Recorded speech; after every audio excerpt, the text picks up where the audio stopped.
এউডি retired employee welfare এছ'চিয়েশ্যনৰ তৃতীয় বাৰ্ষিক সাধাৰণ সভা অনুষ্ঠিত কৰিছিলোঁ আৰু আমাৰ ডিগবৈ এউডিৰ পৰা ৰিটায়াৰ হোৱা শ্ৰমিকসকল আমাৰ এই সংস্থাৰ লগত যুক্ত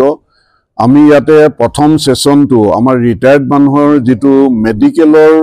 সুবিধা বা মেডিকেলৰ যিবোৰ নিয়ম আছে পিআৰএমএছ বুলি যেটো কয় হেতুৰ ওপৰত এটা প্ৰেজেন্টেশন হল আমি আইওসিউডি কৰ্তৃপক্ষক অনুৰোধ জনাইছিলোঁ তেওঁলোকে সমল ব্যক্তি ইয়াতে দিয়াৰ কাৰণে আৰু আমাৰ ইয়াৰে জিএমএইচআৰ অমৰজ্যোতি বৰগোহাঁই ডাঙৰীয়া তেখেতে উদ্বোধন কৰিলে তেখেতে আহিলেও ইয়ালে আৰু আমি সেই অনুষ্ঠানৰ পিছতে আমি সাধাৰণ বাৰ্ষিক সভা অনুষ্ঠিত কৰিলো আৰু তাতে আমি যোৱা সময়ত আমাৰ যেটো ইপিএছ 95 হায়াৰ পেনশন এই ইস্যুটো কেনেকে আমি ডিল কৰিলো কি পৰ্যায় পালেগৈ কেনেকৈ আমি এতিয়া উচ্চ পেনশন পোৱাত আমি সক্ষম হলো এই গুটেই কথাখিনি ইয়াতে আলোচনা আমি ব্যাখ্যা কৰিছো আৰু যিখিনি কৰণীয় আছে পেনশন সম্পৰ্কত সেইখিনি কৰাৰ কাৰণে আমি প্ৰতিশ্ৰুতিবদ্ধ লগতে আমাৰ অনান্য কিছুমান আমাৰ সংগঠনটো সামাজিক সংগঠনৰ লগতো যুক্ত আছে আমি বিশ্ব পৰিৱেশ দিৱস বিজ্ঞান মনস্ক দিৱস ইত্যাদি বিলাকো আমি পালন কৰো আৰু বিশেষকৈ ডিগবৈত হাৰ্টৰ ডক্টৰ মানে কাৰ্ডিঅলজিষ্ট নথকাৰ কাৰণে অকল এমপ্লয়ী বা ৰিটায়াৰ্ড এমপ্লয়ী নহয় সমস্ত ডিগবৈবাসী ৰাইজে ভুগি আছে হাৰ্টত এটেক হোৱাৰ পিছত ইয়াৰ পৰা ডিব্ৰুগড় গৈ নাপায়গৈ গতিকে আমি এইটো সিৰিয়াসলি লৈছো আৰু এউডি কৰ্তৃপক্ষক আমি অহা দিনত এই সম্পৰ্কত আমি দাবী জনাম যাতে ডিগবৈত অৰ্থাৎ এউডি হস্পিটেলত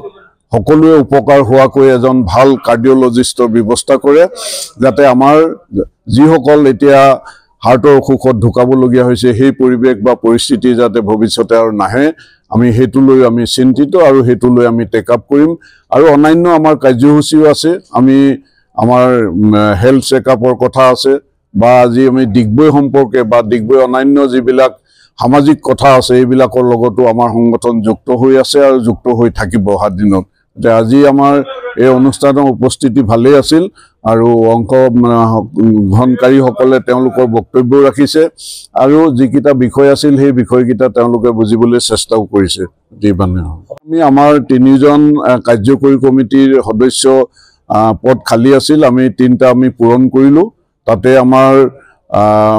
retired IOC DGM Arup Goswami আপোনালোকে চিনি পায় তেখেতক আমি অন্তৰ্ভুক্ত কৰিছো আমি ইয়াতে ৰঞ্জিত ফুকন বৰ্তমান কৰ্মৰত কিন্তু তেখেতৰ 58 হৈ গৈছে পেনশন পোৱা যোগ্য হৈ গৈছে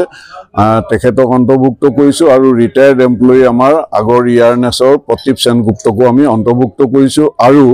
আমি আমাৰ এছ'চিয়েশ্যনত অকল 60 পাৰ হলে নহয় 58 পাৰ হলেও আমি